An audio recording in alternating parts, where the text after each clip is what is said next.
of American history. And that profound lesson is that change never takes place from the top on down, always from the bottom on up.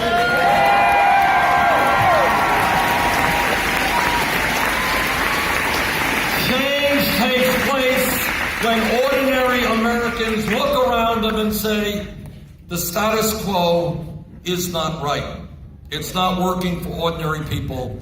We are going to change the system. That is the history of the workers' rights movement. Think about 120 years ago, when children were working in factories or in the fields when they should have been in schools. And working people stood up and they said, you know what? We are human beings. We're not beasts of burden. We are going to form trade unions and negotiate contracts for better wages and for better working. Think about the civil rights movement over hundreds of years, when African Americans and their white allies stood up against terrible oppression. I was in Birmingham, Alabama last year. I didn't know this. Many of us know about the bombing in Birmingham that took the lives of 4 children. But most of us, and I didn't know this, that month alone, there were 13 bombings in Birmingham, Alabama, to prevent people from going forward for the Voting Rights Act.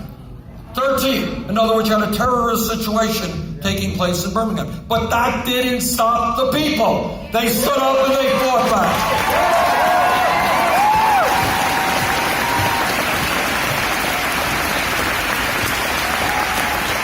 Think about the struggle for women's rights and the women who went to jail and went on hunger strikes.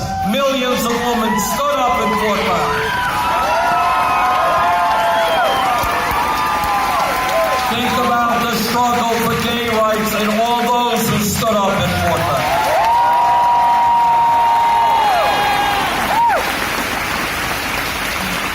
I'll give you another example that has taken place more recently. If we were in this room 5 years ago, which is no time at all from an historical perspective, and somebody jumps up and says, you know, Bernie, the $7.25 minimum wage is a starvation wage.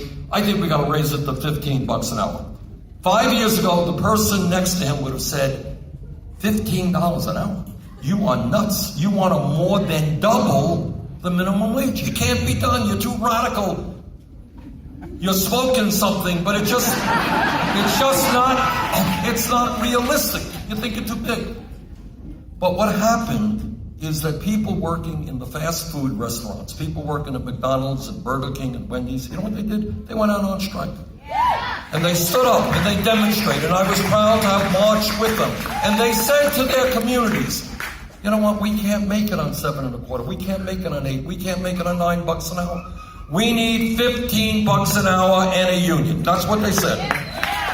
Well, you know what happened? Everybody thought they were crazy. Everybody thought they were unrealistic. 3 years ago in Seattle, Washington, City Council, $15 an hour.